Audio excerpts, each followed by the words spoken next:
Salve Nação Santista, sou o Felipe Hipólito, estamos começando mais um episódio do podcast do Peixão, né, para falar aí nessa semana do assunto da semana para o Santos, né, que é o clássico, o Sansão aí contra o São Paulo na próxima quinta-feira no Morumbi. Bom, comigo sempre aqui o Longo e o Matheus, vamos abordar um pouquinho esse clássico, então fazer um pré-jogo aí para essa partida aí que pode ser tão importante para o Santos finalmente ter uma retomada, né, reagir no campeonato. Fala aí, Longo, tranquilo? Fala, Felipe, fala, Matheus, é sempre um prazer estar aqui com vocês. Ansioso e com uma expectativa bem grande para ver como que o time vai se comportar nesse clássico, um time que vai estar de volta aí após 10 dias praticamente, né, sem jogar. Então vamos ver o que o Carille preparou para o Santos, o que o Carille preparou pro torcedor, né? Como que vai ser o time? A gente já tem algumas pistas, o Musetti soltou uma escalação. A gente vai desenrolando certinho ao longo do programa. É isso aí. Fala aí, Matheus. Tudo bem? Fala, Felipe. Fala, Longo, Nação Santista, que está acompanhando a gente aqui no Spotify, no YouTube. Vamos aí falar do Santos, né? Bastante tempo sem jogo do Santos. O último foi aquele fatídico 3-0 para o Juventude. Então a gente espera, após 10 dias de treinamento, que o time com o Carille tenha uma evolução, né? Vai ter o último treinamento na quarta, a gente está gravando na terça-feira, então a gente espera uma evolução do jogo de quinta-feira. Vamos ver que vai se confirmar. O Carille não costuma... Geralmente quando sai uma escalação provável, assim, bem perto do jogo, é difícil, né, que o Carille mude. A gente tem uma escalação, né, da terça-feira que foi divulgada, um pouquinho diferente da que vinha sendo divulgada antes. A gente já vai passar aqui pra... Diga lá, Matheus. Eu e o Longo tem um amigo em comum corintiano, né, que ele falou pra gente, né, que o Carille costumava soltar a escalação pra imprensa. O Carille não faz mistério, então ele tem esse costume de soltar a escalação. Já fez isso no Santos, 2 jogos, a assessoria soltou. Então acho bem capaz do Santos soltar a escalação. O Carille é do estilo Tite, né? Que não gosta de ficar escondendo a escalação. Então acho bem provável que não vai fazer mistério também para enfrentar o São Paulo. Além dele não mudar, ele divulga ainda um pouco antes, né? É verdade. Bom, então o Santos enfrenta o São Paulo, né? Na quinta-feira no Morumbi, às 6h30, um horário pouco convencional, né? 6h30 da tarde. Enfim, o São Paulo é o 13º colocado do campeonato, tem 28 pontos. O Santos, que tem um jogo a menos, né, um jogo adiado aí contra o Fluminense, tem 24 pontos, é o 16º, né? Tá apenas um ponto aí na zona do rebaixamento. Então, nós vamos enfrentar o São Paulo. Vou até falar uma provável escalação que o Lucas Musetti da Gazeta soltou, né, na terça-feira, tá? Quando a gente está gravando o programa. Seria a seguinte, tá? João Paulo, e aí Vinícius Balieiro, que pode ser um zagueiro ou primeiro volante, até na matéria do Musetti ele abre essas duas possibilidades, né? O Velasquez, né, zagueiro, Wagner Palha também. Aí Marcos Guilherme, na lateral direita, ou ala direita, né, dependendo do esquema que ele vai usar aí. Camacho, Vinícius Anocelo, ganhando uma oportunidade aí, praticamente no lugar de Gemota, né? Carlos Sanches e Felipe Jonathan. E aí na frente, Marinho e Léo Batistão, né? Vinha sendo divulgada uma outra escalação antes, né? Provável, com o Diego Tardelli no lugar do Zanocelo e com o Bosa no lugar do Balieiro. Mas aí o Balieiro acertou a renovação, que foi a notícia da segunda-feira, né? Em breve já assina aí, mas acertou a renovação com o Santos do contrato. E aí agora volta aí, tem uma provável volta para o time titular. Vamos ver que vai ser divulgado na quarta, né? Mas eu acredito que o Balieiro realmente vai jogar. Bom, vamos lá. Vou começar com o Matheus agora. O que você acha dessa escalação? Como que você acha que o Santos vai encarar o São Paulo aí? O que você pensa desse provável 11, né? Provável até terça-feira, né? Pelo menos até terça-feira, provável. Diga aí, Matheus. Então, Felipe, sobre a provável escalação do Santos, eu gosto bastante da entrada do Balieiro, porque ele dá um leque de opções pro Carille, porque dá para usar o Balieiro como um zagueiro pelo lado direito, e daí você libera o Marcos Guilherme pela ala, né? Você pode usar o Balieiro como um primeiro volante, daí jogar com 4 no meio. E daí teria que ter uma adaptação maior para o Marcos Guilherme jogar de lateral direito, mas também dá para fazer, porque você preenche mais o meio campo. Então, com bola, você recua o Balieiro e libera o Marcos Guilherme para atacar. E tem uma terceira opção, que também pode ser, durante o jogo, o Carille pode mudar. O Carille teve tempo para treinar o time, pode ser que tenha testado isso também, é usar o Balieiro como lateral direito, puxar o Marcos Guilherme para jogar de ponta e esse no 4-3-3, Marcos Guilherme, Marinho e Léo Batistão. Então, só com o Balieiro, olha o tanto de opções que você tem. Então, se não está funcionando os 3 zagueiros durante o jogo, se São Paulo está jogando melhor, ele pode fazer uma adaptação só mudando o jogador de função. E você não vai precisar fazer alteração, você não vai precisar gastar alteração. Então, o Balieiro e o Marcos Guilherme também, dá esse leque de opções para o treinador. Então, eu gostei bastante da entrada do Balieiro. Eu acho que tem que ser titular. Pode até parecer um exagero, mas eu vejo que o Balieiro tem que ser titular, ele mais 10, porque o Santos precisa ter mais velocidade, mais intensidade, e ele te dá esse leque de opções de zagueiro, de lateral direito e de volante. E o Marcos Guilherme por uma aposta, né? Já que o Pará não está jogando bem, não tem o Madison, né, que hoje jogou no Sub-23, hoje não, na terça, né?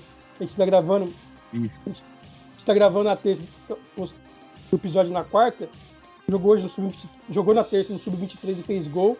Já que o Madison não está à disposição do time principal. Então, o Guilherme é uma aposta, né? Um cara que tem velocidade, que pode fazer idas e vindas, né? Atacar e marcar. Então, eu acho uma aposta interessante. Ele te dá esse leque de opções. Ele pode jogar de meia, ele pode jogar de atacante. Então, eu acho que vale a aposta com o Marcos Guilherme ali como um ala. Eu gostei bastante dessas entradas. O Zanocelo também, para mim, uma boa aposta. Um jogador, um prospecto, né? De seleção brasileira de base. Muito bem avaliado, que não vinha recebendo muita chance, né? E para dar uma vitalidade maior para esse meio campo, um sangue novo. E eu repito, não dá para ficar seguindo com Camacho, Jean Mota, Sanches, esse meio campo não dá certo. Não deu certo com o Fernando Diniz, e não vai dar certo com o Carille. Então, insistir nesse meio é um grande erro, que o Carille acho que não pode cometer e já está mudando. O Carille demorou muitas rodadas para mudar esse meio campo, para mudar o time. Até essa questão do Marcos Guilherme, só rapidinho, Matheus, desculpa te cortar, mas só para pegar um gancho do que você falou, né? O Marcos Guilherme, o melhor momento que foi no comecinho ali com o Diniz, ele se destacava nisso que você comentou, né? Nessas idas e vindas, né? Porque ele conseguia fazer a recomposição e chegava com velocidade ali, né, na área, né? Então, pode ser mesmo como ala, eu acho que é uma tentativa interessante, sim. E daí o Zanocelo para tentar alguma coisa diferente. Não estou acompanhando o treino, mas muito melhor que eu seguir apostando em Camacho e Jamoto Sanches juntos. Então a entrada do Zanocelo pode dar um sangue novo para esse meio campo. Então eu gosto bastante da entrada do Zanocelo. O único senão grande nessa escalação aí que o Lucas Musetti soltou na terça, né, seria tirado do Sanches. O Sanches para mim tá mal fisicamente, tá mal tecnicamente, e ele não é um líder de se expressar dentro de campo. Ele é um líder calado, né? Ele não é um cara que se expressa que nem o Alisson se expressava, não é um cara assim, de muita comunicação. A liderança dele eu acho que é mais de postura, né? Aquela liderança silenciosa e uma liderança técnica quando ele jogava bem. Que é aquela liderança silenciosa que você faz ser respeitado pela postura dele, que é um cara muito profissional, é um cara que tem título que tem convocação de Copa do Mundo, jogou Copa do Mundo. Então um cara desse porte, o jogador respeita pela postura dele. Eu vejo esse tipo de liderança dele, mas não é uma liderança de cobrar o jogador no campo, de dar entrevista no fim da coletiva, no fim do jogo, né? No fim do jogo o Sanches não dá entrevista. O Sanches não tem essa postura, né, ativa de um líder. Então não justifica a titularidade dele para mim, nem na liderança, nem na questão física, que ele tá mal fisicamente. Você vê o jogo no momento sem bola, se repararem o jogo no momento sem bola, o Sanches anda, ele não ajuda na marcação, na recomposição, ele vai voltando lentamente. Daí se o adversário pega o Santos em transição, o adversário vai em transição rápida, pega a defesa do Santos meio um buraco no meio campo, porque o Santos não ajuda, o Jean Mota também marca mal, então o Santos não faz sentido na questão física, na questão técnica, nem pela liderança de ser titular. Eu acho que ele está se mantendo por ser o capitão, pela experiência, mas para mim não se justifica a titularidade dele nesses 3 aspectos aí. Daí eu apostaria no Pirana ou no Tardelli. Então meu único senão nessa escalação, que deve ser a do Santos talvez para quinta-feira, é o Sanches, né? Eu tiraria ele e colocaria o Tardelli, que pode fazer uma boa dupla com o Léo Batistão. O Tardelli tem muito refino técnico, pode não viver mais da grande fase da carreira dele, mas ele tem qualidade técnica, você vê pelo domínio dele, tem um refino técnico, poderia fazer uma boa dupla com o Batistão, porque o Batistão não é um 9, né? Teve muita gente que confundiu quando o Santos contratou o Batistão, achando que ele era um 9, estilo Kleber Pereira, por exemplo. Não é, ele é um cara mais associativo. Então faria uma boa dupla ali com o Tardelli ou o Pirani, né? Que o Pirani para mim não deveria ter saído do time, colocar o Pirani, voltar o Pirani pro time, que daria uma outra vitalidade, daria uma outra dinâmica ali pro meio campo. Então o único senão seria isso, mas de resto eu gostei dessa escalação, porque muda o time, porque precisa mudar, não dá pro Santos continuar perdendo, apanhando com os mesmos jogadores, e dá um leque de opções táticas. O Balieiro e o Marcos Grêmio dá esse leque. O Carido, no meio do jogo, pode querer mudar o time sem precisar fazer alterações do banco de reserva. E essa questão do meio, né, também, acho que você falou, né, ficar insistindo no mesmo meio que não tem dado certo, né, que não tem aquela intensidade, aquela marcação, enfim. Vou passar já a bola pro Longo, mas eu também acho que o Sanches seria mais interessante entrando no segundo tempo. O momento do Sanches realmente não é nada bom, né? Diga aí, Longo, o que você pensa dessa possível escalação, né? É provável, até terça-feira é provável, né? O que você pensa disso? Como que você acha que o Santos pode encarar o São Paulo aí? Se eu pudesse apostar, eu acho que o Balieiro vai de zagueiro. O Balieiro vai entrar como um terceiro zagueiro ali, porque ele fez essa função contra o Atlético Paranaense. Foi bem, né? Foi bem, exatamente. O Carille gostou muito do que viu, apesar da eliminação do Santos. O Carille gostou da atuação do Balieiro e o Carille esperava contar com o Balieiro já há algum tempo, né? Estava esperando. Tanto é que saiu a notícia da renovação de contrato e assim, no dia seguinte o Balieiro já está treinando titulares. Mas eu concordo muito com o que o Matheus falou na questão do meio-campo, porque hoje o meio-campo do Santos talvez não tenha combatividade. Então, o meu ponto de discordância, assim, também por conta dessa aposta de que o Balieiro vai de zagueiro, é a saída do Danilo Boza. Eu não tiraria o Boza do time. Eu acho que o Boza está bem. Eu acho o Boza até mais seguro do que o Palha atualmente. O Palha parece que está sentindo um pouco o momento ali de pressão do Santos, o que é completamente normal. O Palha é jovem e o Santos acabou puxando ele do Náutico. Alguns vão dizer até que antes da hora, tal. Eu não vou entrar muito nessa questão, porque eu acho que com a ausência do Luan Pérez na ocasião foi até uma puxada certa. Mas tá sentindo. Então, se fosse para tirar alguém para colocar o Balieiro na zaga, eu tiraria o Palha. Mas o meu ponto é que eu não mexeria com o Balieiro atrás. Eu colocaria o Balieiro no meio campo para reforçar a combatividade ali nesse setor. Porque, como o Matheus bem disse, Camacho, Jean Mota e Carlos Sanches não estão rendendo um meio campo legal. Não está ficando, o meio-campo do Santos não marca. O meio-campo do Santos fica quase como um buraco entre a defesa e o ataque. Então, o que eu esperaria? Eu deslocaria o Camacho como segundo volante, né? E puxaria o Balieiro como primeiro volante. O Camacho rendeu bem. Logo no início do trabalho ali do Diniz, o Camacho estava fazendo mais aquela função.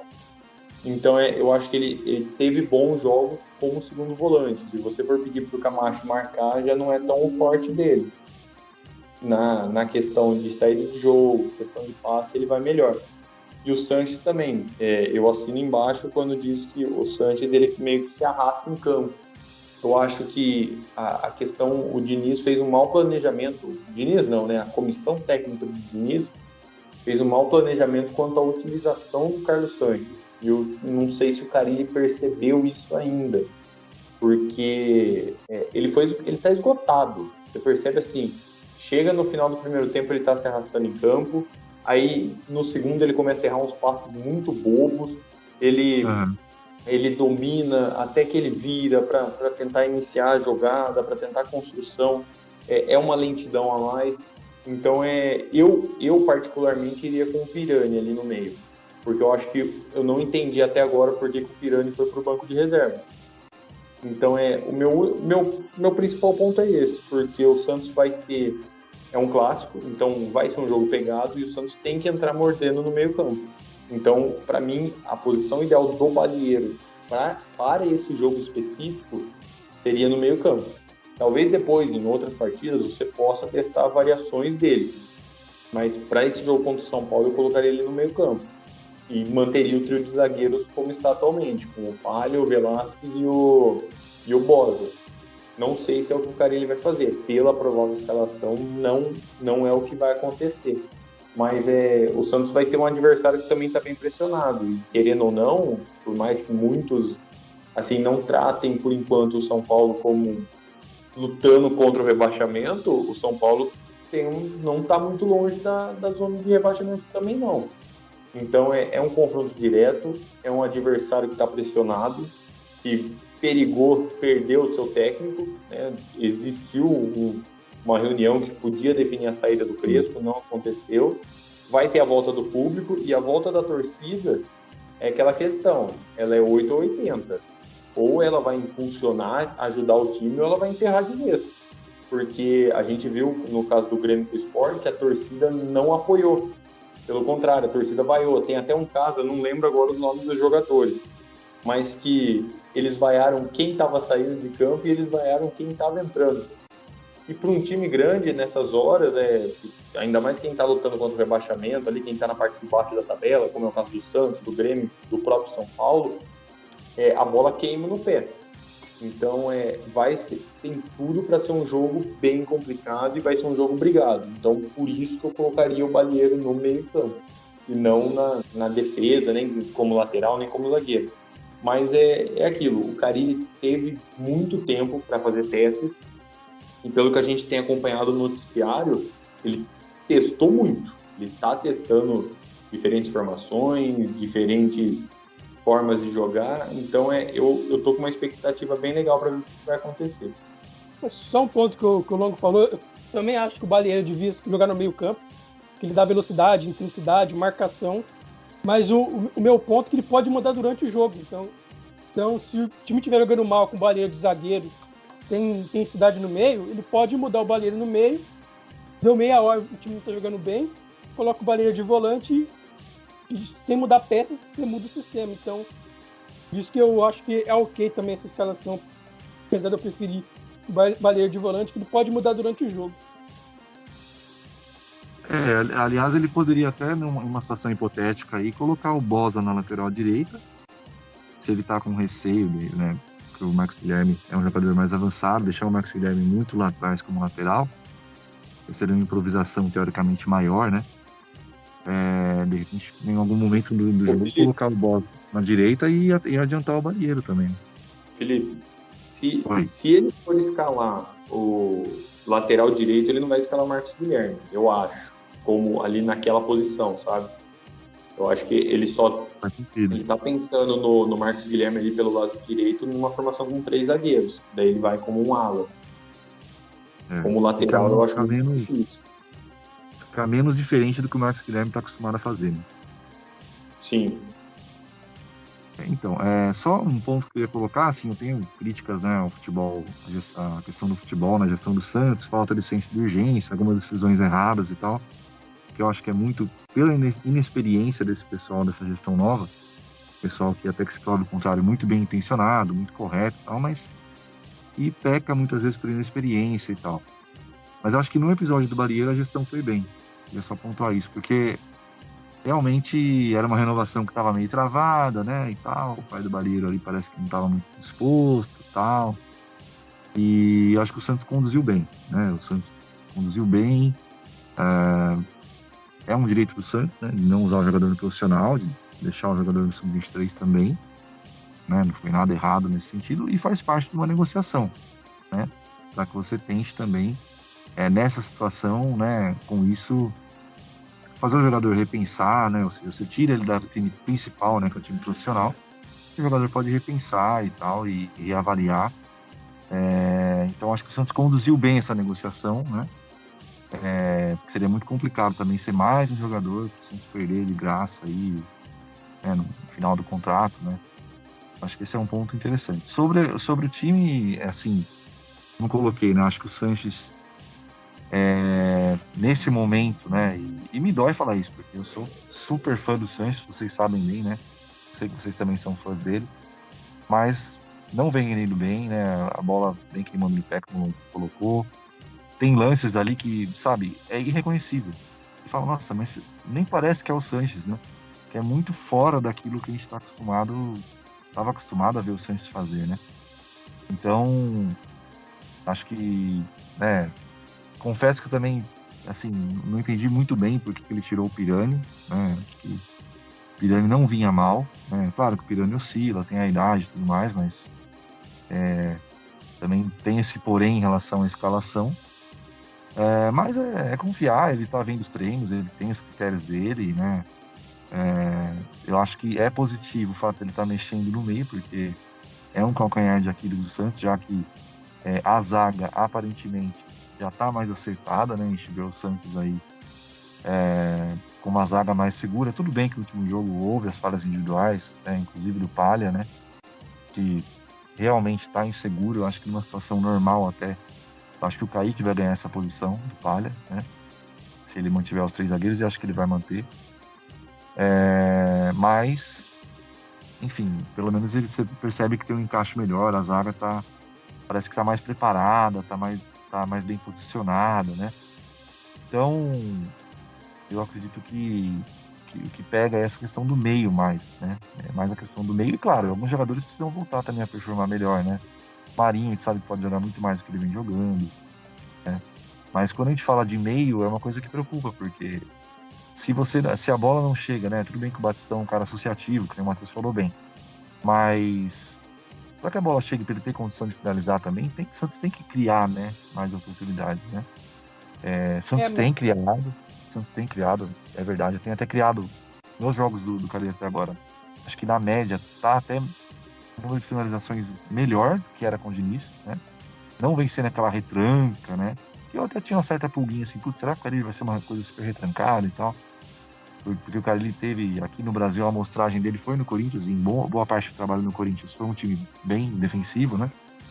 Mas o Carille veio assim com a proposta de fazer um time equilibrado, claro, ele vai começar pela defesa, na minha visão é o que ele faz melhor, que é armar boas defesas, né? Mas ele né, você vê que o time não é aquele time super retrancado também, que não chuta, que não ataca, né? Ou seja, tem finalizado, mas a gente fica pela criatividade, o meio, além de ser mais combativo, um meio que também tira uns certos coelhos da cartola, né? Coloca o atacante mais na cara do gol também, em boas condições. A gente percebe o Santos chutando também bastante, mas muitas vezes de fora da área, né? Você não tem também aquela bola ali um pouco mais trabalhada, o cara tem uma condição melhor de finalizar, né? Então acho que é positivo ele mexer no meio. Tenho também esse receio em relação aí por um lado, eu acho que o Zanocelo é uma boa sacada, pensando do meio para frente, né? Ele é um cara que mostra ter muito potencial. Por outro lado, não é um jogador muito intenso na marcação também, né? Mas eu sou dessa linha do Matheus. Eu acho que como uma tentativa inicial, como Balieiro, para o Balieiro não é tão estranho você jogar como zagueiro, ele já jogou bem contra o Atlético Paranaense e tal. Eu acho que,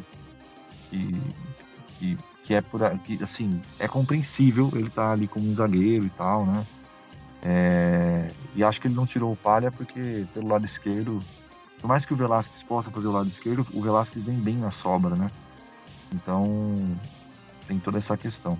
Mas eu acredito que o Madison vai acabar conquistando a posição naturalmente, ele até fez gol, né? O Matheus colocou no jogo aí na Copa Paulista, no Sub-23. E assim que ele tiver recuperado, aí ele vai ser o titular na direita e o Santos vai se manter com os 3 zagueiros. Eu acredito que o Balieiro ele vai acabar indo para o meio, né? E é isso, né? E aí, de repente, o meio com o Balieiro, mais para frente, Balieiro, Camacho e Sanches, ou Pirani, ou Zanocelo, não sei. Mas o meu principal ponto ainda é a questão do Sanches mesmo. Eu acho que ele não tem físico, aparente. Vamos ver agora depois de 10 dias, mas ele não vinha mostrando físico para aguentar os 90 minutos. E é um pouco temerário, né? De repente você esgotar ainda mais o jogador e tal. Então, preferia ter o Sanches como uma arma pro segundo tempo.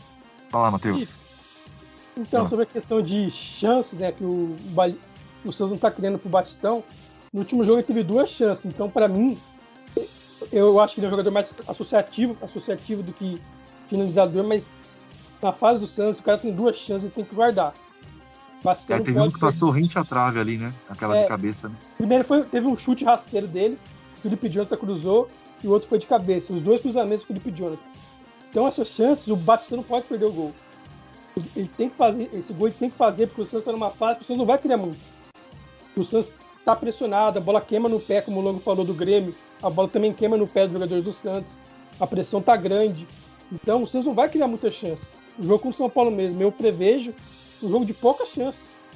Eu acredito que o Santos tem que até cozinhar o jogo, tentar levar o São Paulo em banho-maria, porque no segundo tempo a pressão vai aumentar em cima do São Paulo. A torcida pode pressionar, então se o Santos levar um primeiro tempo cozinhando o jogo, um 0-0, no segundo tempo, eu acho interessante que a torcida do São Paulo pode começar a xingar jogador, a pressionar, a criticar, a pegar em cima do Crespo, porque o Crespo está pressionado, então eu acho que pode virar contra eles. E antes do jogo, da bola rolar, né, a pressão é em cima do Santos, porque o Santos pode entrar na zona. Mas no decorrer do jogo, essa pressão pode mudar para o São Paulo também, porque o São Paulo está com a torcida e a torcida pode cobrar mais forte os jogadores. Então, um jogo desse vai ser pouca chance de gol para as duas equipes. Então o Santos não pode perder os gols que o Batistão perdeu, não pode perder o próprio gol que o Santos perdeu durante o jogo, que o Tardelli perdeu contra o Juventude, né, durante o jogo. Se o Santos tiver 1 ou 2 chances, tem que fazer esse gol. Então o Batistão tem que estar preparado para receber 1 ou 2 bolas e guardar. Porque se o Santos não fazer o gol, pode no ataque o São Paulo fazer o gol e perder a partida, porque vai ser um jogo de detalhes, duas equipes pressionadas e quem sair na frente tem muito mais chance de ganhar a partida. E o Santos, a fase que tá, é aquela fase, se o Santos sair atrás do placar, acabou o jogo, o Santos perdeu o jogo. Porque o Santos não tem confiança. Então, o Santos jogou bem contra o Juventude até sofrer 1-0. Depois que sofreu 1-0, morreu. O time morreu psicologicamente. Contra o Juventude, inclusive, né, Matheus? É bom lembrar, né? Até tomar o gol, o Santos, assim, tudo bem, deu muita chance, mas meio que deu uma engolida no Juventude mesmo, né? Assim, só o Santos jogava. Sim, aí o Santos desabou. Pode falar. O Santos não sabe o que é vencer um jogo de virada desde outubro do ano passado. Então faz praticamente um ano que o Santos não vira uma partida e sai de campo com uma vitória. E de lá para cá você teve Cuca, você teve Roland, você teve Diniz e agora você tem o Carille. Então assim, são 4 técnicos e parece que o problema psicológico é um negócio que o Santos não demonstra poder de reação. Para ter uma ideia, a última vitória de virada foi contra o Defensa e Justiça, pela fase de grupos da Libertadores do ano passado. O Santos sai perdendo na Vila e depois vira o jogo. Até foi uma partida em que o Santos estava até com o time reserva. E uma coisa que dá também para o Santos se apegar, vamos dizer assim, é o bom aproveitamento do Carille em clássicos, né? O Carille, ele disputou 33 clássicos pelo Corinthians e ele venceu 17. Empatou 10 e perdeu só 6. É um aproveitamento de 61% mais ou menos. Lá na Arábia, a mesma coisa, ele tem um aproveitamento de 66%. Só que, ao mesmo tempo, se não me engano, o Crespo não perdeu de ninguém em clássico dentro do Morumbi. Também tem esse outro componente, assim. Então, vai ser um jogo bem difícil. Agora, sobre o São Paulo, é bom lembrar que, né? O Santos está perto da zona, mas o São Paulo tem 4 pontos a mais que o Santos, só que o Santos tem um jogo a menos. Essa diferença pode até, teoricamente, ser de 1 ponto. Então, assim, o São Paulo não está muito longe, né, do Santos e muito longe da zona de rebaixamento. E em relação ao Crespo, é um palpite meu, tá? Eu acho que o Crespo não termina o Brasileiro no São Paulo. Eu acho que é uma questão de tempo, né, para acontecer aí a saída. Espero muito que o Santos consiga vencer. E aí acho que vai ser até a saída do Crespo, né? Perder o clássico. O Crespo cai. Diga lá, Matheus. Então, é um ambiente de pressão para as duas equipes. Por isso que eu falei que o Santos tem que aproveitar a chance que tiver. Marinho acertar o pé, Batistão acertar o pé, Felipe Jonathan, Zanocelo, o time inteiro. Porque a fase do Santos é aquela fase que precisa sair na frente. Precisa sair na frente. Fazer o gol, a bola entrar e de repente ganhar um jogo para tirar um pouco daquela pressão também e o time voltar a ter um pouco mais de confiança, né? Sim. Até um ponto importante, o Carille colocou na coletiva, vocês devem ter visto, né? Quando ele fala do trabalho de... Tem uma pergunta que fala da questão psicológica, ele até fala, vamos sim trabalhar. Acho que ele coloca uma coisa assim, talvez até com um profissional de psicologia e tal, para que o time fique um pouco mais leve, porque tem muitos jovens, né, então total, né? Então, assim, realmente, eu acho que essa questão psicológica não tem como, né, falar que não pesa, porque pesa, né? Pesa, isso aí, a bola fica um pouco mais pesada, a perna fica mais pesada, né? Você sente um pouco mais a pressão, principalmente quando você ainda não tem muita experiência, né? Não passou por isso antes, né? E o Santos é aquilo, né? Até comentava, acho que no último episódio nosso, né? E o Santos não é acostumado a ficar nessa posição, nem perto da zona, né? Uma coisa que para o Santos é incomum, né? Como instituição mesmo, como time.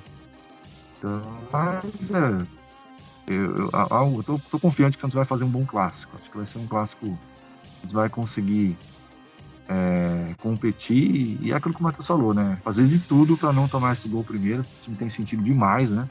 O jogo contra o Juventude foi um exemplo claro disso e outros jogos também, né? E vamos acompanhar, vamos ver o que vai acontecer, mas uma Felipe, coisa é certa, né? O cara, ele tem trabalhado bastante aí, tá muito afim também de fazer o Santos reagir, né? Fala lá, Matheus. e essa pressão em cima do Santos pode aumentar, porque o Santos tá olhando a tabela dessa rodada, né?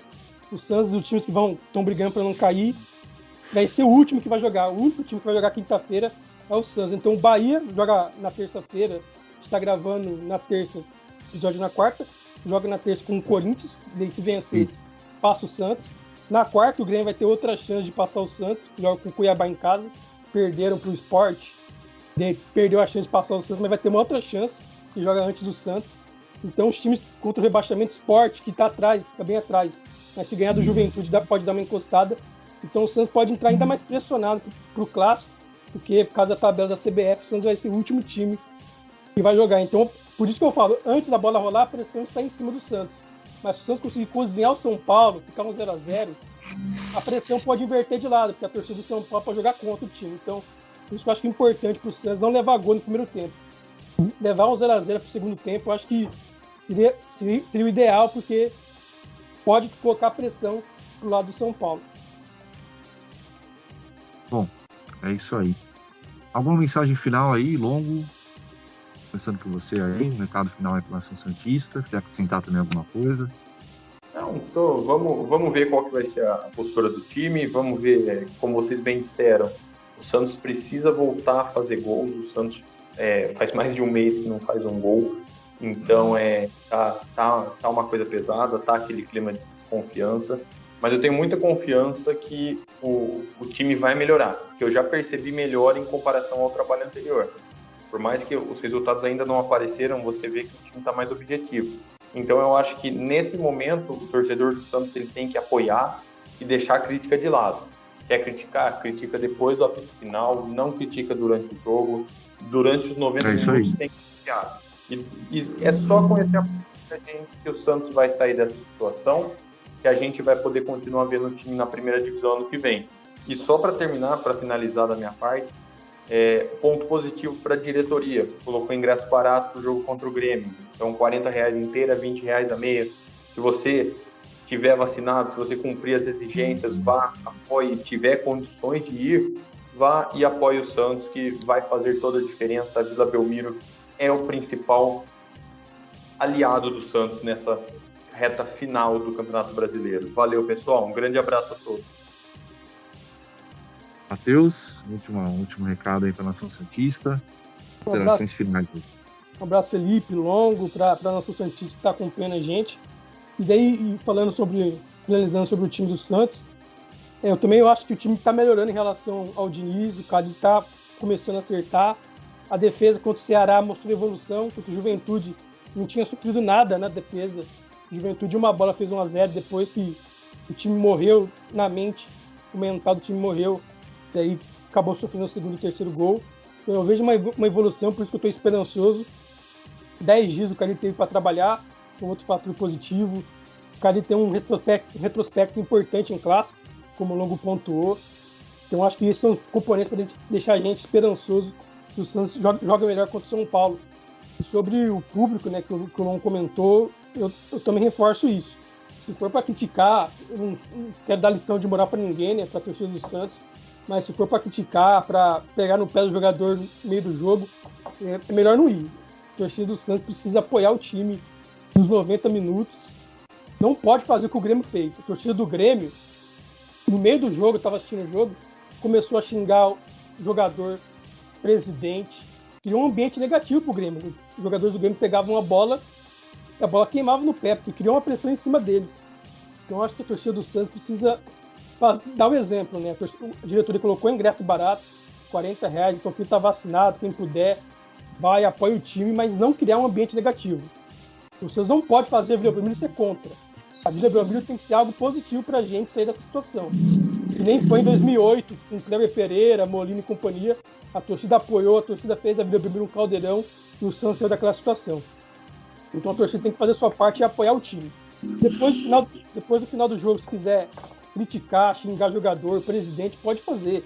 É um direito do torcedor se manifestar. Mas durante o jogo, fazer a Vila Belmiro um caldeirão, apoiar os jogadores, não pegar no pé de ninguém, porque é o nosso time que está correndo o risco de abaixamento. No final do campeonato, os jogadores vão embora, vão jogar em outro clube e não vai mudar nada para eles, mas para a gente muda.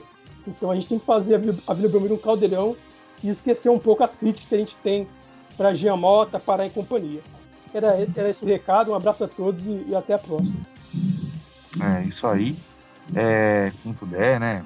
Todo o protocolo lá, né? Primeira dose, aí tem que apresentar um exame PCR, né? No máximo 48 horas antes do jogo, ou com as 2 doses, né? Puder apoiar aí, né?